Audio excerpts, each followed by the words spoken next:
Ships vanish. Radios go silent. No wreckage, no survivors, just empty seas near Japan. They call it the Devil's Sea or the Dragon's Triangle. For decades, vessels have disappeared here without a trace. Is it something supernatural or a danger science still can't explain? The legend behind the name.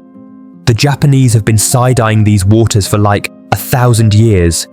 Legends from way back talk about dragons just chilling under the waves, snatching ships and dragging them straight to the bottom. Then there was that time in 1281 where a massive Mongol armada, 900 ships, 40,000 dudes, all hyped to invade Japan, but none of them made it. The Japanese called it kamikaze, meaning divine wind, like the universe itself stepped in to save the day. But was it really some god-level intervention? Or something way weirder? The Devil's Sea stretches from Miyake Island to Iwo Jima, making this freaky triangle out in the Pacific. Getting Bermuda Triangle vibes yet? You're not alone. Ships and planes go missing here too, and honestly, the stories will give you goosebumps. The disappearances. Something horrifying was occurring between the 1940s and the beginning of the 1950s. Fishing vessels started vanishing. One by one, boats would sail out and simply never return. Then, military ships began disappearing too. The Japanese government couldn't ignore it anymore. More than 5 military vessels had been lost in just a few years. Japan dispatched a research ship to look into this in 1952. 9 scientists were among the 31 crew members on board the cutting-edge Kaiomaru No. 5. Their objective? Determine the cause of the large number of ships going missing between Iwo Jima and Miyake Island. At precisely 12:21 p.m. on September 24, 1952, the Kaiomaru sent out its final message. Then, nothing. Total silence on the radio. This is when things become increasingly stranger. However, what may trigger an explosion strong enough to quickly destroy a whole research vessel? A massive explosion was recorded by hydrophones, which are underwater microphones that detect sound waves traveling over the ocean. At the exact instant the ship went silent, a huge explosion sent shockwaves across the sea. The answer came later. The ship had been investigating volcanic activity around Myojin Island. But here's the twist. When the Kaiomaru arrived, the island was gone. It had literally disappeared.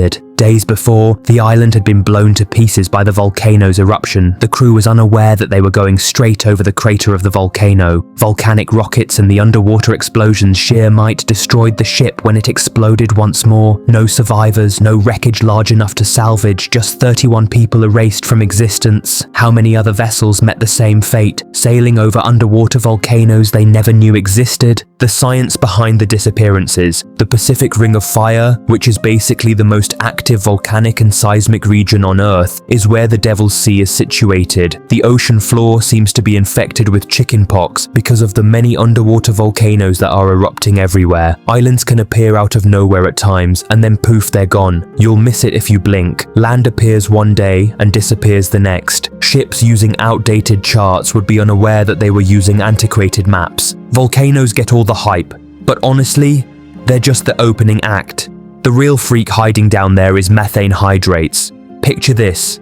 Icy clumps chilling on the seafloor, basically hoarding piles of methane like some underwater dragon. Now, if the water warms up past, say 64 degrees, which in this area isn't rare, those hydrates totally lose their cool. Boom, they unravel, blasting out giant methane bubbles that shoot up like they're late for a meeting with the sky. It's wild, and honestly, a little terrifying. Alright, here's the wild bit. Bubbles rise up, hit the surface, and boom, suddenly the water's not holding you up anymore. It's like the ocean turns into soda fizz, and your ship, gone. Drops straight down, no warning, no SOS, no floating planks for dramatic effect. 1 second you're there, the next, poof, nothing but empty water like it never happened. Creepy, right? Scientists are out there saying, yeah, that might be why ships just ghost out of existence.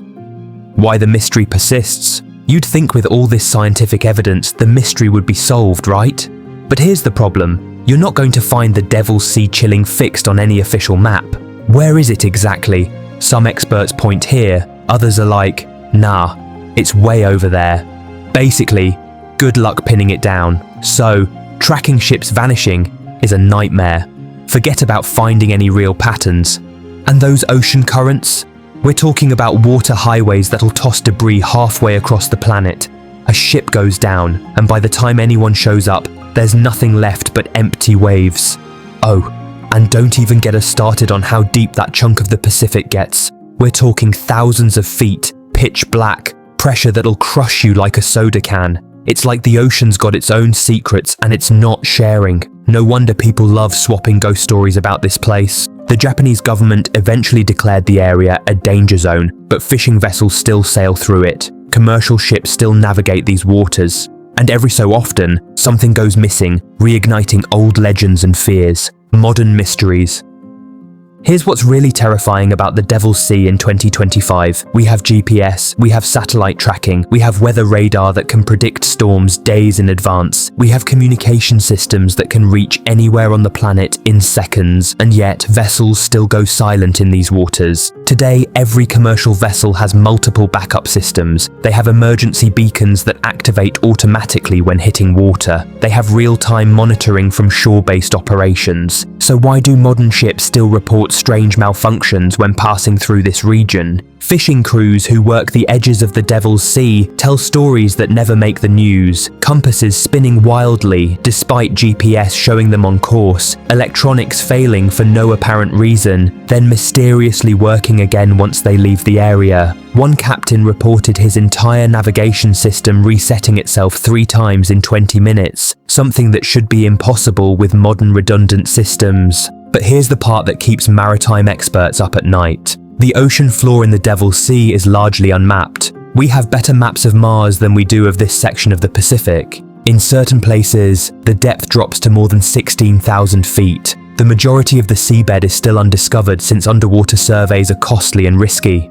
What's down there? We genuinely don't know. Scientists admit they simply don't have enough data. The cost of deep-sea exploration in this region is astronomical, and with limited disappearances in recent decades, governments haven't prioritized the research. In an age where we can track a smartphone anywhere on Earth, where we have satellites monitoring ocean temperatures in real time, how is it possible that we still can't definitively explain what happens in the Devil's Sea? Does our modern technology give us a false sense of security? Did that story freak you out too? Smash that like button if you got goosebumps, and if you haven't subscribed yet, come on, don't be shy. We're all about these wild mysteries. In order to avoid missing our upcoming rabbit hole adventure, press that bell, and we hope to see you again soon.